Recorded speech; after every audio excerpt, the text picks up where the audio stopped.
श्री रामकृष्ण लीला प्रसंग स्वामी शारदानंद जी द्वारा लिखित पाठ संख्या 22। यौवन के प्रारंभ में गांव के पुरुषों की गदाधर के प्रति अनुरक्ति।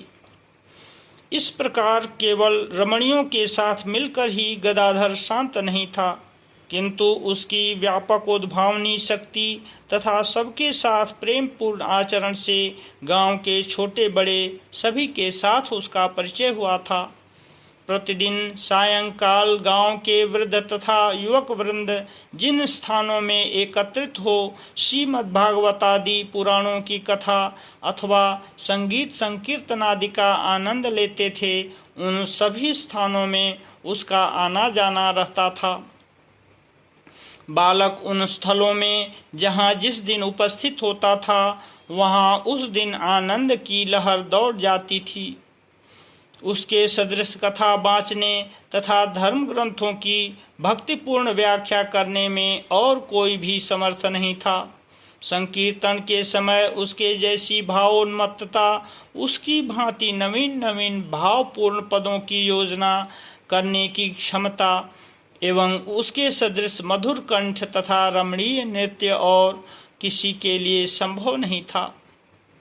इतना ही नहीं, हास्य कौतुक में भी उसकी बराबरी और कोई नहीं कर पाता था। उसकी तरह नर नारियों के सब प्रकार के आचरणों का अनुकरण तथा उसके सदृश नवीन नवीन कहानियों और संगीतों की अपूर्व रूप से यथास्थान संयोजन कर सबका मनोरंजन करना दूसरों की शक्ति से परे था। इसलिए युवक तथा वृद्ध सब कोई उसके प्रति विशेष अनुरक्त थे और प्रतिदिन सायंकाल वे उसके आगमन की प्रतीक्षा किया करते थे। बालक भी तदनुरूप किसी दिन एक जगह तथा दूसरे दिन दूसरी जगह उन लोगों के साथ सम्मिलित हो उन्हें आनंद प्रदान करता था। साथ ही उस आयु में ही बालक की बुद्धि परिपक्व होने के कारण उनमें से अनेक व्यक्ति अपनी अपनी सांसारिक समस्याओं के समाधान के लिए उससे परामर्श लेते थे। धार्मिक लोग भी उसके पुनीत स्वभाव से आकृष्ट हो भगवान नाम तथा संकीर्तनों में उसकी भाव समाधि को देखकर उसके परामर्शानुसार अपने गंतव्य पथ पर अग्रसर होते थे। केवल पाखंडियों तथा धूर्त लोगों की उसके प्रति कोई सद्भावना नहीं थी। इसका कारण यह था कि गदाधर अपनी तीक्ष्ण बुद्धि के द्वारा उनके ऊपरी मोहमय आवरणों को भेद कर गुप्त उद्देश्यों को जान जाता था एवं सत्यनिष्ठ तथा स्पष्टवादी होने के कारण बालक कभी कभी सबके समक्ष उन बातों को कहकर उनको अपमानित किया करता था। केवल इतना ही नहीं, कौतुक प्रिय गदाधर बहुधा बहुत दूसरों के समीप उनके कपट आचरणों का अनुकरण भी किया करता था। तदर्थ मन में क्रोधित होने पर भी सर्वप्रिय निर्भीक बालक का वे कुछ भी बिगाड़ नहीं सकते थे। इसलिए प्रायः शरणागत होकर गदाधर के हाथों से उन्हें आत्मरक्षा करनी पड़ती थी, क्योंकि शरणागतों पर बालक की सदैव असीम करुणा रहती थी। गदाधर की अर्थकरी विद्यार्जन के प्रति उदासीनता का कारण, जैसे हम कह चुके हैं कि गदाधर उस हालत में भी प्रतिदिन किसी न किसी समय पाठशाला में उपस्थित होता था। साथियों पर प्रेम ही इसका मुख्य कारण था। 14वें वर्ष में पदार्पण करने के पश्चात वास्तव में बालक की भक्ति तथा भावुकता इस प्रकार प्रस्फुटित हुई कि उसे यह उपलब्धि होने लगी कि पाठशाला की अर्थकरी शिक्षा उसके लिए एकदम अनावश्यक है। तभी से वह यह अनुभव करने लगा कि उसका जन्म किसी दूसरे कार्य के निमित्त हुआ है एवं धर्म साक्षात्कार के हेतु उसे अपनी सारी शक्ति को नियोजित करना है। उस विषय की स्पष्ट छाया उसके मन में बहुधा उदित होती थी, किंतु उस समय तक उसकी पूर्ण अभिव्यक्ति न होने के कारण वह उसे सर्वदा धारण व अनुभव करने में समर्थ नहीं हो पाता था। किंतु भविष्य में अपने जीवन को किस प्रकार परिचालित करना है, जब यह भावना कभी उसके मन में उदित होती थी, तब उसकी विचारशील बुद्धि तत्काल ही उसे ईश्वर के प्रति निर्भर होने का संकेत कर गैरिक वसन, पवित्र अग्नि, भिक्षालब्ध भोजन तथा निस्संग विचरण के चित्र को उसके मानस पटल पर उज्ज्वल वर्ण से अंकित कर देती थी। किंतु उसका प्रेम पूर्ण हृदय दूसरे ही क्षण उसे अपनी माता तथा भाइयों की सांसारिक अवस्था की याद दिलाकर उस मार्ग में अग्रसर होने की अभिलाषा को त्याग देने तथा अपने पिताजी की तरह आत्मनिर्भर हो घर में रहकर उनकी यथासाध्य सहायता करने के लिए उत्तेजित करता था। इस प्रकार उसकी बुद्धि तथा हृदय उसे विभिन्न मार्गों का निर्देश देते रहने के कारण जो कुछ श्री रघुबीर करेंगे वही होगा, यह सोचकर वह ईश्वरादेश की प्रतीक्षा में बैठा हुआ था। बालक का प्रेम पूर्ण हृदय एकमात्र ईश्वर को ही अपना मानकर पहले से ही उनका आश्रय ले चुका था, इसलिए यथा समय इस प्रश्न का निराकरण वे स्वयं ही कर देंगे, ऐसा सोचकर वह प्रायः अपने चित्त को शांत रखता था। इस प्रकार बुद्धि तथा हृदय के विवाद में उसका विशुद्ध हृदय ही अंत में विजयी होता था और उसकी प्रेरणानुसार ही वह सब कुछ किया करता था। गदाधर के हृदय की प्रेरणा। गदाधर उस समय अपने असाधारण सहानुभूति संपन्न विशुद्ध हृदय से कभी कभी एक अन्य विषय की भी उपलब्धि कर रहा था।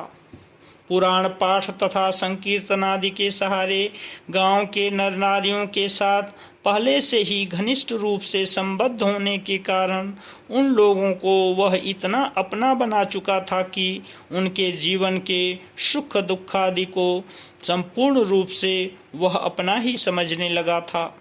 इसलिए जब उसकी विचारशील बुद्धि उसे संसार त्यागने की प्रेरणा प्रदान करती थी, तत्काल ही उसका दूसरा हृदय उन नर नारियों के सरल तथा प्रेम पूर्ण आचरण एवं उसके प्रति उनके असीम विश्वास का स्मरण दिलाकर उसे इस प्रकार अपने जीवन को नियोजित करने का संकेत देता था, जिसे देखकर वे भी अपने अपने जीवन को तदनुसार परिचालित करते हुए उच्चादर्श को प्राप्त कर कृतार्थ हो सकें एवं जिससे उसके साथ उनका वर्तमान संबंध प्रगाढ़ पारमार्थिक संबंध में परिणत हो सदा के लिए अविनश्वर रह सके।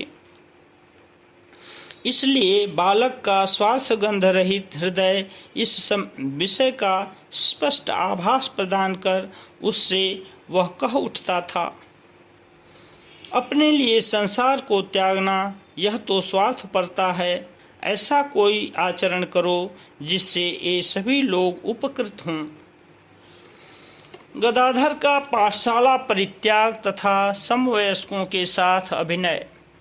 किंतु पाठशाला एवं तदनंतर संस्कृत विद्यालय में विद्याभ्यास करने के संबंध में उस समय गदाधर के हृदय तथा बुद्धि को एक ही बात सम्मत थी, किंतु सहसा पाठशाला त्याग देने पर साथियों को उसके संग से अधिकतया वंचित होना पड़ेगा, यह जानकर ही वह उस कार्य को नहीं कर पा रहा था। कारण यह था कि प्रमुख रूप से गया विष्णु आदि उसके समवयस्क बालक उसे हृदय से प्यार करते थे और उसकी असाधारण बुद्धि तथा असीम साहस को देखकर उन लोगों ने यहाँ भी उसे अपना नेता चुन रखा था। उस समय की एक घटना से बालक को अर्थकरी विद्या का परित्याग करने का अवसर प्राप्त हुआ। गदाधर की अभिनय करने की शक्ति को देखकर उसके कुछ साथियों ने एक दिन उससे नाटक मंडली बनाने का प्रस्ताव किया तथा उस विषय में शिक्षा देने का भार ग्रहण करने के लिए उससे अनुरोध किया। गदाधर ने भी अपनी सम्मति दे दी, किंतु अभिभावकों को इस विषय का पता लग जाने से बाधा पहुंचने की संभावना है, यह सोचकर कहाँ इस विषय की शिक्षा प्रारंभ की जाए, एतदर्थ बालक वृंद चिंतित हो उठे। गदाधर की उद्भावनी शक्ति ने उन्हें माणिक राजा के आम्रकानन का निर्देश दिया एवं प्रतिदिन पाठशाला से भागकर निर्धारित समय पर वहां उपस्थित होने का उन लोगों ने निश्चय किया। अविलंब ही संकल्प कार्य रूप में परिणत किया गया एवं गदाधर की शिक्षा से स्वल्प काल में ही अपने अपने संलापों और संगीतों को कंठस्थ कर बालकों ने श्री रामचंद्र तथा श्री कृष्ण विषयक अभिनय के द्वारा आम्रकानन को रंगभूमि बना दिया। यह बात अवश्य है कि गदाधर को अपनी उद्भावनी शक्ति से उन अभिनयों के समस्त अंगों को पूर्ण करना तथा उनके प्रधान चरित्रों की भूमिकाओं में अवतीर्ण होना पड़ता था। फिर भी नाटक मंडली साधारणतया ठीक ही बनी है, यह देखकर सभी बालक आनंदित हुए। ऐसा सुना जाता है कि आम्रकानन में अभिनय के समय भी गदाधर को समय समय पर भाव समाधि होने लगी थी। गदाधर की चित्र विद्या तथा मूर्ति निर्माण में उन्नति। संकीर्तन तथा नाटक में गदाधर का अधिक समय व्यतीत होने के कारण चित्र विद्या में वह अधिक अग्रसर नहीं हो सका। फिर भी ऐसा सुना जाता है कि गौरहाटी नामक गांव में छोटी बहन श्रीमती सर्वमंगला को बालक उस समय एक दिन देखने गया था एवं घर में देखकर उसके कुछ दिन बाद उसने अपनी बहन तथा उसके पतिदेव का उस अवस्था का एक चित्रांकन किया था। हमने सुना है कि परिवार के सभी लोग उस चित्र की दोनों मूर्तियों के साथ श्रीमती सर्वमंगला तथा उसके पतिदेव के अत्यंत सादृश्य को देखकर परम विस्मित हुए थे।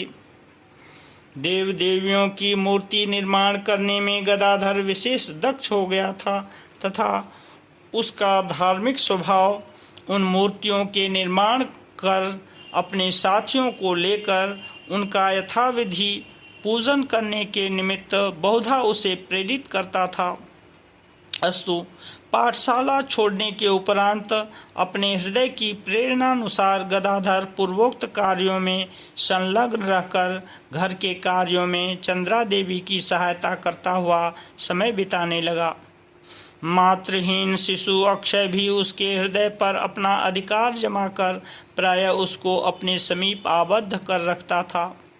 चंद्रा देवी को घर के काम काज करने के लिए अवसर प्रदान करने के निमित्त शिशु को गोद में लेना तथा उसे नाना प्रकार से खेल कूद में भुला रखना उस समय उसके नित्य कर्मों का एक अंग सा बन गया था। इस प्रकार 3 वर्ष से भी अधिक काल व्यतीत हो जाने पर गदाधर क्रमशः 17 वर्ष की आयु में प्रविष्ट हुआ। इन 3 वर्ष के परिश्रम के फलस्वरूप श्री राम कुमार जी की कलकत्ते की संस्कृत पाठशाला में छात्र संख्या की वृद्धि हुई, जिसके परिणाम स्वरूप पहले की अपेक्षा उन्हें अधिक अर्थोपार्जन करने में सुविधा प्राप्त हुई।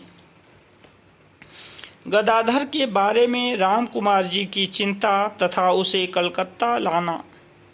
कलकत्ते में अधिकांश समय व्यतीत करने पर भी श्री राम कुमार जी वर्ष में एक बार कुछ दिन के लिए कामार पुकुर आकर अपनी जननी तथा भाइयों की देखभाल किया करते थे। उस समय पढ़ने लिखने में गदाधर की उदासीनता को देखकर वे चिंतित हुए थे। वह किस तरह अपना समय बिताया करता है, विशेष रूप से उन्होंने इसका पता लगाया और अपनी माता तथा मध्यम भाई रामेश्वर से परामर्श कर उसे कलकत्ते में अपने समीप रखना ही उचित समझा। वहीं छात्र संख्या वृद्धि के साथ ही साथ संस्कृत पाठशाला के अन्यान्य कार्य भी बढ़ चुके थे, इसलिए उन कार्यों की सहायता के निमित्त एक व्यक्ति की आवश्यकता भी वे अनुभव कर रहे थे।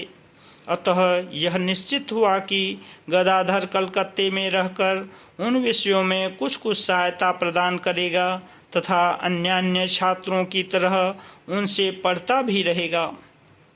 गदाधर से उक्त प्रस्ताव करने पर जब उसे यह विदित हुआ कि अपने पितृतुल्य अग्रज के लिए उसकी सहायता की आवश्यकता है, तब उसने तत्काल कलकत्ते में जाने में कुछ भी आपत्ति नहीं की।